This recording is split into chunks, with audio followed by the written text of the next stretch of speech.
家伙，你这条命，我今天收定了。老师不能继续陪在你身旁了。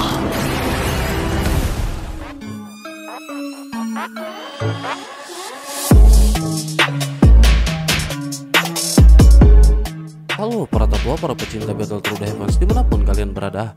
Gimana nih kabar para tetua yang selalu stay dan udah selalu meramaikan kolom komentar? Udah siap kancut dengan perjalanan dari Mang Oyan? Goinlah kita kancutkan dan selamat berimajinasi.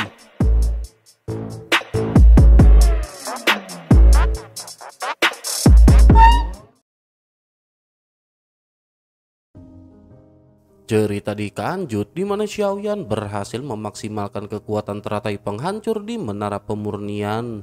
Xiaoyan juga telah menerima harta yang dijanjikan oleh Qi dan Ba di pertemuan kekacauan sebelumnya.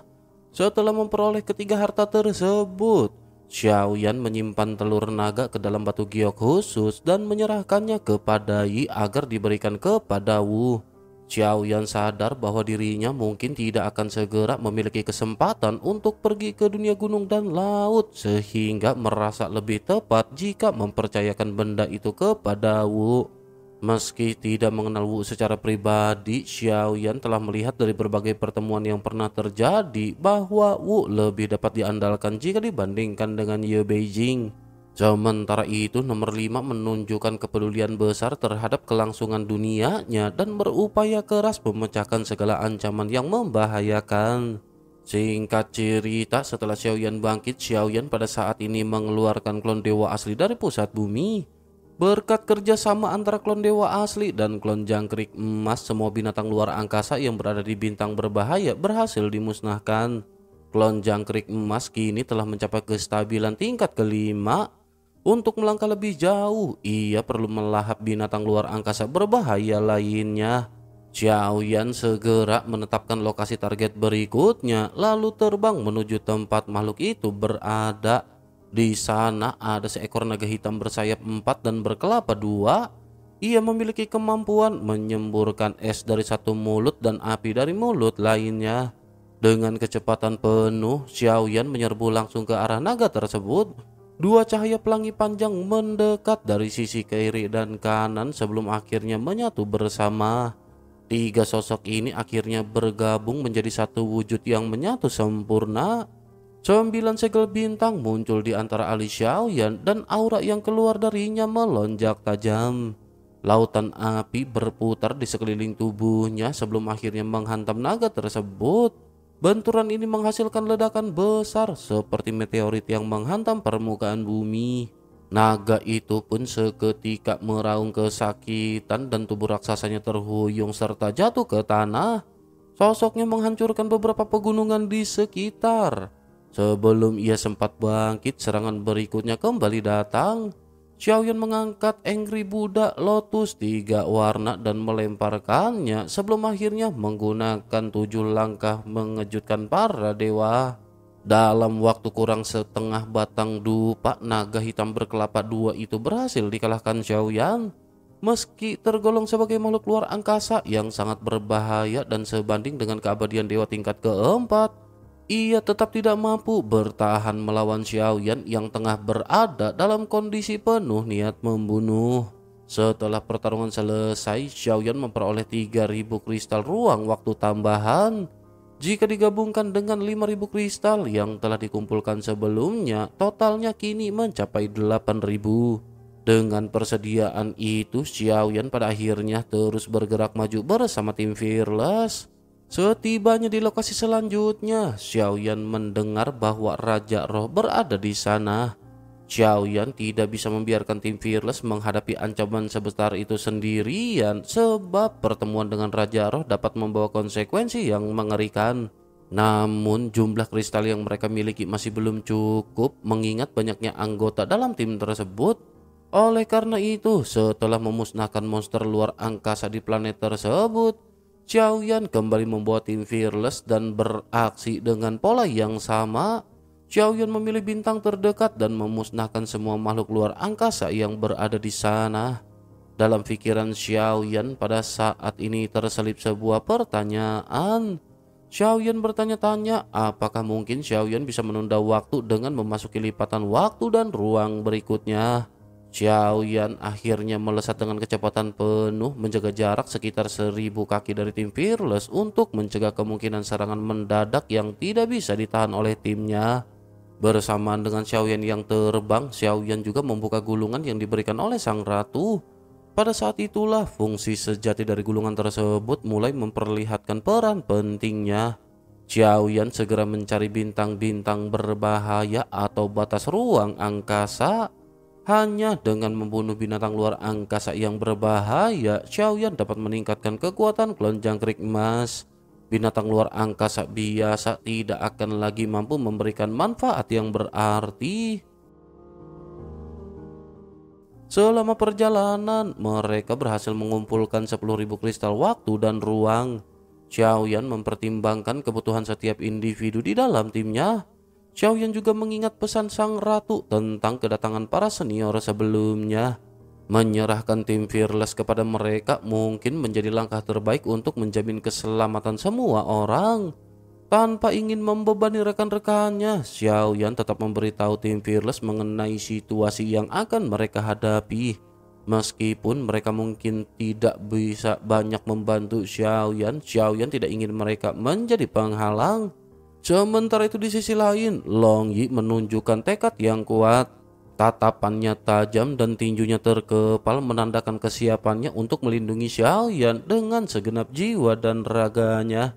Ia berlatih tanpa henti, berharap satu hari dapat berdiri sejajar kembali dengan Xiaoyan. Namun terobosan kekuatan Xiaoyan begitu cepat sehingga Long Yi kesulitan mengejarnya. Meski begitu, kini Long Yi telah berhasil menembus ke tingkat keabadian dewa dan berkat garis keturunan Zhu Jiuyin yang ia miliki, kekuatan bertarungnya tidak bisa disamakan dengan keabadian dewa biasa. Xiaoyan menyusup ke bintang berbahaya dan mulai membantai binatang luar angkasa berbahaya dengan kekuatan mengerikan. Ribuan makhluk berbahaya menghuni bintang ini, sebagian besar belum tersentuh karena kekuatan mereka yang menakutkan membuat makhluk lain enggan memprovokasi. Namun niat membunuh Xiaoyan mencapai puncaknya dan para binatang itu tidak mampu memberikan perlawanan berarti. Lipatan ruang waktu yang ada hanya mampu menjebak makhluk di bawah level ketiga. Bagi individu sekuat Xiaoyan yang mampu menghabisi makhluk-makhluk tersebut, berpindah ke lipatan berikutnya bukanlah hal sulit. Dua binatang luar angkasa berbahaya pada akhirnya kembali terbunuh oleh Xiaoyan. Klon jangkrik emas melahap mereka dengan rakus dan berhasil meningkatkan kekuatannya mendekati tingkat langkah ke-6. Berdasarkan laju peningkatan saat ini, Xiaoyan memperkirakan bahwa membunuh 5 makhluk lagi mungkin cukup untuk menerobos ke tingkat ke-6. Jumlah kristal waktu dan ruang yang berhasil dikumpulkan pada saat ini juga telah mencapai 18.000. Meskipun Feng Xichang tidak pernah menjelaskan sepenuhnya, sudah jelas bahwa kristal-kristal ini memiliki fungsi lebih dari sekedar perpindahan kelipatan ruang dan waktu selanjutnya. Namun Xiaoyan masih belum memikirkan lebih lanjut mengenai hal ini. Fokus utamanya saat ini adalah meningkatkan kekuatan klon jangkrik emas dan menjadikannya kartu truf yang benar-benar menakutkan. Sementara itu, kelompok beranggotakan 3 orang yang dipimpin oleh Feng Xichang berhasil meloloskan diri dari pengejaran. Mereka pada saat ini menuju bintang berbahaya yang dikenal memiliki naga hitam berkelapa 2. Naga tersebut memiliki kekuatan luar binasa sehingga mereka berniat mencari tim lain untuk membantu. Namun ketika mereka memasuki bintang tersebut, yang tersisa hanyalah kehampaan. Tidak ada tanda kehidupan dan hanya mayat besar mengapung di lautan merah. Naga yang mereka cari pada saat ini telah terbunuh. Kekuatan makhluk tersebut begitu besar sehingga hanya seorang di langkah ke-4 keabadian yang mungkin mampu melakukan hal ini. Feng Xichang mulai mencurigai adanya individu kuat baru di wilayah tersebut. Ia akhirnya memutuskan untuk menuju bintang berbahaya lainnya yang lebih ia kenal. Namun yang ia temukan justru pada saat ini lebih mencengangkan. Makhluk yang disebut gajah macan tutul neraka juga pada saat ini telah terbunuh.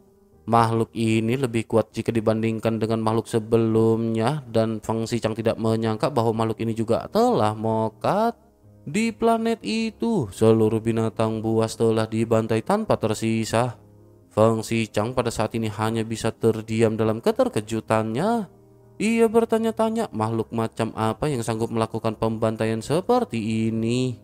Feng Xichang pada akhirnya memutuskan untuk bergerak maju, menjelajahi bintang-bintang terdekat, serta menargetkan bintang-bintang yang diketahui memiliki makhluk luar angkasa berbahaya.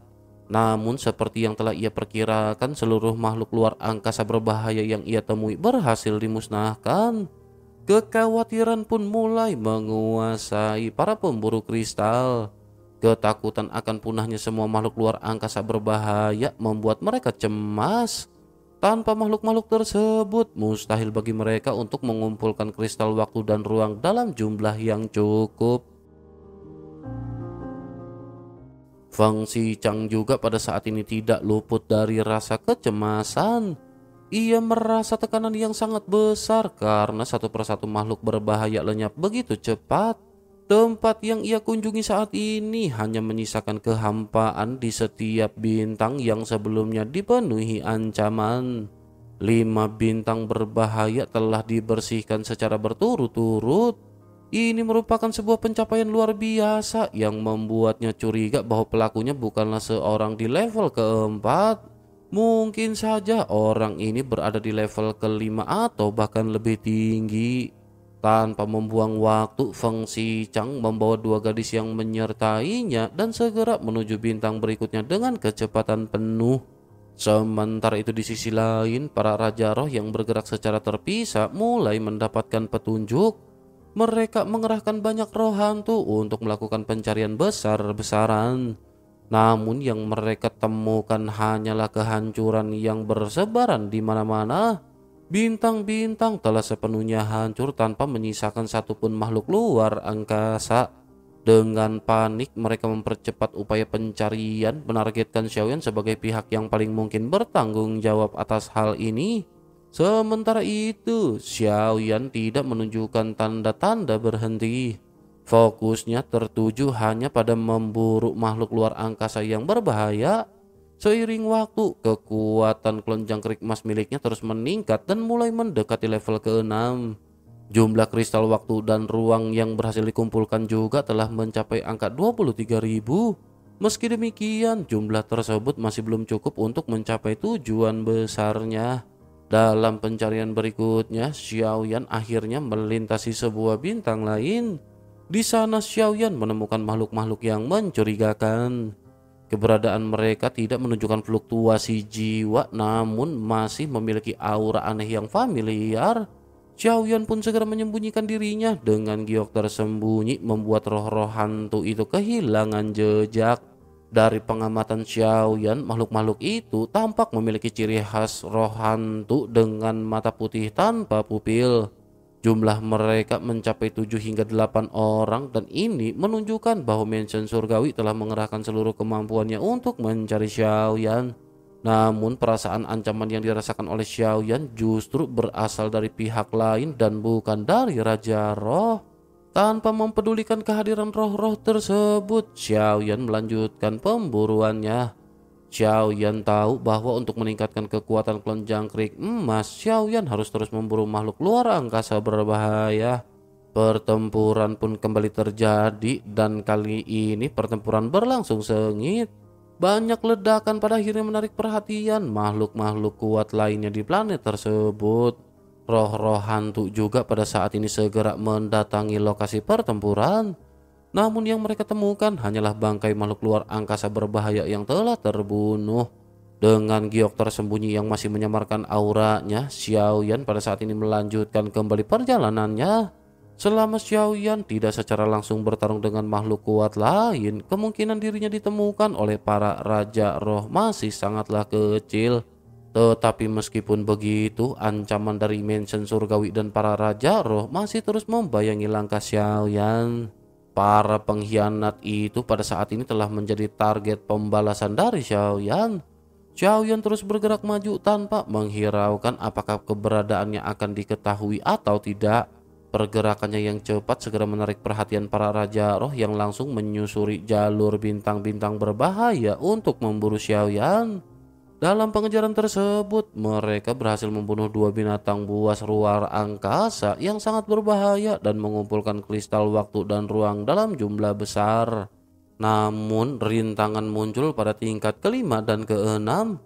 Meskipun telah melahap hampir 7 binatang buas luar angkasa yang kuat, kelenjar kerik emas belum mampu menembusnya. Perbedaan kekuatan inilah yang membuat Shuqian Taiyi tampaknya gentar terhadap Suzu. Sementara itu, meskipun para raja roh mansion surgawi belum menemukan Xiaoyan, mereka menyadari adanya kejanggalan. Binatang buas luar angkasa yang biasanya sulit ditaklukkan ditemukan tewas satu demi satu. Berdasarkan jejak tersebut, mereka mempercepat pengejaran melewati berbagai wilayah bintang yang berbahaya. Di sisi lain, Xiaoyan akhirnya tiba di ruang berbahaya ke-8.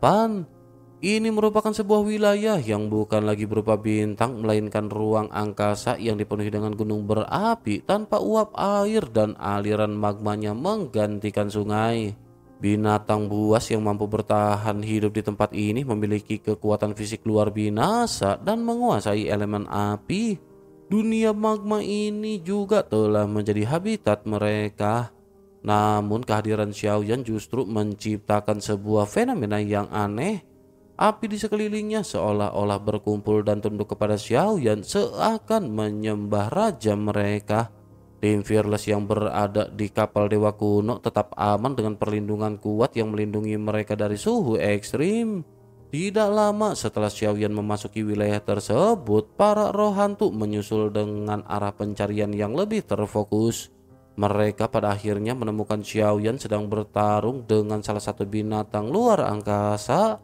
Namun meskipun begitu, keberadaan mereka juga telah terdeteksi oleh kekuatan spiritual Xiaoyan.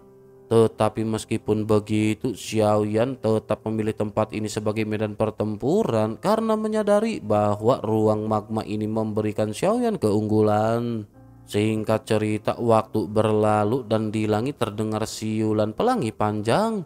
Informasi yang dikumpulkan para roh hantu menegaskan keberadaan Xiaoyan di dunia magma. 6 raja roh termasuk Tianxun dan Ningyao melesat di langit dengan kekuatan yang telah pulih mendekati puncaknya.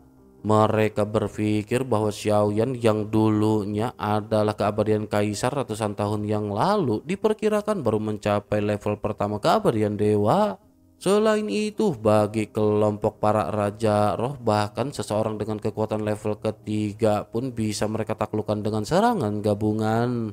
Dengan ekspresi serius dan semangat membara, ke-6 raja roh pada akhirnya melaju secepat mungkin. Mereka dipenuhi dengan keinginan kuat untuk segera melenyapkan Xiaoyan. Setelah beberapa saat, mereka pada akhirnya seketika tiba-tiba berhenti.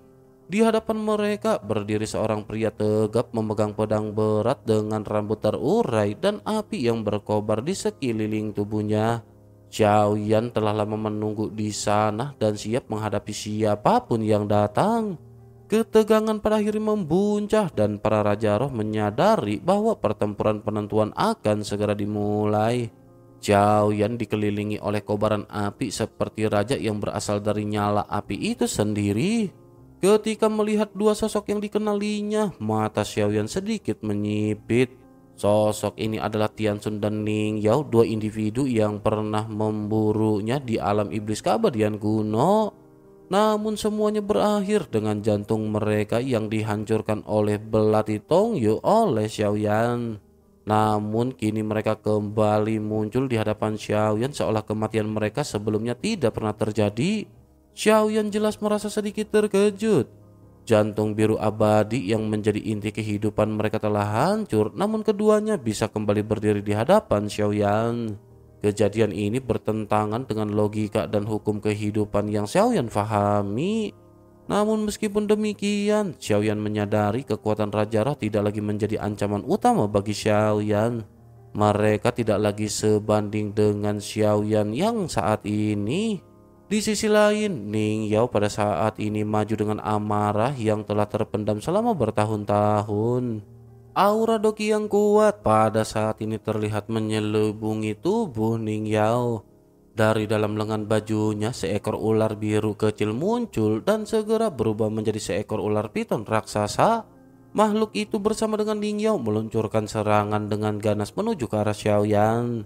Serangan ini menggetarkan udara di sekitarnya dengan racun dan kemarahan yang mencekam. Xiaoyan yang pernah bertarung melawan Ning Yao mengenali gaya pertarungan lawannya. Xiaoyan tahu benar bahwa Ning Yao adalah seorang pemburu racun dan ular piton biru putih itu mengandung racun yang sangat mematikan. Namun seperti sebelumnya, kini pertarungan tersebut tidak lagi terasa menakutkan bagi Xiaoyan. Bahkan saat ular itu tiba-tiba muncul, Xiaoyan tidak bergeming dan tetap berdiri diam menghadapi serangan. Ular piton itu melesat cepat dengan mulut terbuka mengancam akan menelan Xiaoyan sementara kabut beracun memenuhi udara. Namun saat detik penentuan tiba, Xiaoyan hanya mengangkat tangannya perlahan dan kelima jarinya terbuka. Pada saat itu juga api di belakang tubuhnya membumbung tinggi ke langit membentuk gelombang dahsyat yang langsung membakar tubuh Ning Yao dan ular pitonnya. Serangan itu seketika membuat Ning Yao tersentak oleh krisis yang begitu kuat. Namun terlambat baginya untuk menghindar. Api langsung membakar tubuh ular piton, membakarnya hingga mengeluarkan suara mendesis yang menyakitkan. Makhluk itu bergetar hebat dalam kobaran api sebelum akhirnya musnah dalam sekejap. Ning Yao sendiri pada saat ini terserang oleh lautan api yang menyebar.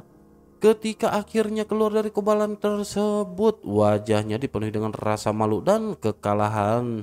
Ia pada akhirnya kembali ke sisi Tianxun yang sejak awal memang terlihat lebih berhati-hati. Tianxun menatap lautan api di mana Xiaoyan berdiri tanpa cedera. Ia mulai meremehkan kemampuannya sendiri dan kekuatan yang mereka bawa. Meskipun mereka telah mencapai tingkat keabadian dewa, kekuatan mereka baru saja sampai pada tingkat langkah kedua. Sebaliknya, Xiaoyan yang bisa menghabisi binatang luar angkasa berbahaya sendirian kemungkinan besar telah melampaui mereka dan mencapai tingkat ketiga. Tianxun seketika diliputi dengan kebingungan dan kecemasan. Dalam hati ia bertanya-tanya bagaimana kekuatan Xiaoyan bisa meningkat begitu cepat hanya dalam waktu beberapa ratus tahun. Xiaoyan yang sebelumnya hanyalah seorang keabadian kaisar berhasil mencapai langkah ketiga dalam waktu yang sangat singkat. Kekuatan barunya mengejutkan para raja roh yang mengelilinginya. Tianxun yang menyadari perbedaan kekuatan yang terlalu besar segera memutuskan untuk mundur dan memerintahkan yang lain untuk melakukan hal yang sama. Namun Ning Yao menolak mentah-mentah perintah Tianxun. Bersama dengan Tianxun, Hanmo, Kuijun, Yibuyun, dan Nizun, mereka adalah 6 raja roh yang merasa telah memiliki kekuatan cukup setelah menerobos ke level kedua keabadian dewa. Ning Yao percaya bahwa jika mereka bergabung, mereka akan dapat dengan mudah menghancurkan Xiaoyan. Hanya saja Tianxun pada saat ini benar-benar mengabaikan keberatan Ning Yao dan memutuskan untuk bertindak cepat. Ia kembali memerintahkan raja roh yang tersisa untuk segera mundur dengan kecepatan tinggi. Semua raja roh pada saat ini mengangguk dan meskipun Ning Yao tampak marah dan enggan menyerah, ia menyadari bahwa kekuatannya sendiri tidak cukup untuk mengalahkan Xiaoyan dan ia memutuskan untuk ikut mundur. 6 garis cahaya melesat menjauh, namun mereka segera berhenti ribuan kaki di lokasi sebelumnya. Blokade ruang telah dibuat oleh Xiaoyan, membuat mereka pada akhirnya terjebak. Tianxun yang memiliki pengalaman pahit karena pernah terbunuh di tangan Xiaoyan menjadi semakin waspada. Ia menyadari bahwa Xiaoyan telah mencapai kekuatan yang melampaui level kedua keabadian dewa dan hal ini terbukti dari kemampuannya menghabisi makhluk ruang berbahaya dengan mudah.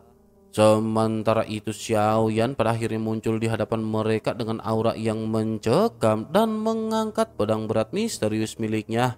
Api membara terlihat dari kedalaman mata Xiaoyan saat lautan api di sekeliling ke-6 raja roh menyebar. Dengan teknik 7 langkah mengejutkan para dewa, Xiaoyan pada akhirnya bergerak maju. Bersamaan dengan langkah tersebut, Xiaoyan pada saat ini segera mengubah segel di tangannya. 10 teratai api penghancur putih pada saat ini seketika muncul di hadapan Xiaoyan. Meskipun keenam Raja Roh adalah ancaman, Xiaoyan tidak benar-benar menganggap mereka sebagai lawan yang sepadan. Xiaoyan lebih khawatir akan kehadiran sosok di balik layar yang mungkin muncul bila Xiaoyan berhasil menyegel orang-orang ini. Dengan kehati-hatian yang tinggi, Xiaoyan memunculkan teratai api abadi sejak awal untuk menyerap kekuatan dan serangan dari lawan-lawannya. Dengan begitu, maka Xiaoyan akan bisa memperkuat kekuatannya sendiri. Pada akhirnya, pertempuran yang tidak lagi bisa dihindari oleh para Raja Roh benar-benar kembali dimulai. Ning Yao tampil paling garang, menolak untuk kembali mundur. Ia yakin bahwa Xiaoyan hanya tampak kuat karena memanfaatkan kekuatan pihak lain dan tidak lebih dari keabadian Dewa Langkah kedua. Ning Yao pada akhirnya mengambil alih kepemimpinan dengan mengatur strategi untuk berhadapan dengan Xiaoyan. Yi Buyun dan Nizun diperintahkan untuk fokus menembus blokade yang dibuat oleh Xiaoyan. Sementara itu Ning Yao bersama dengan Tianxun dan Han Mo serta Kui Jun akan menahan serangan Xiaoyan. Keempat Raja Roh saling mengangguk sebelum akhirnya memutuskan menyerang serempak. Mereka juga menggunakan Void Guard Armor yang memperkuat niat mereka untuk menghabisi Xiaoyan. Namun niat membunuh itu bukan hanya didorong dengan rasa takut atau dendam, melainkan juga oleh rasa malu sebagai pengkhianat sensi yang kini harus membayar harga mahal. Pertempuran yang terjadi di antara kedua belah pihak tampak seperti pemandangan yang familiar, hanya saja posisi para tokohnya telah ditukar. Kelompok Raja Roh yang dulunya memandang rendah Xiaoyan seperti memandang seekor semut, kini menghadapi kenyataan pahit.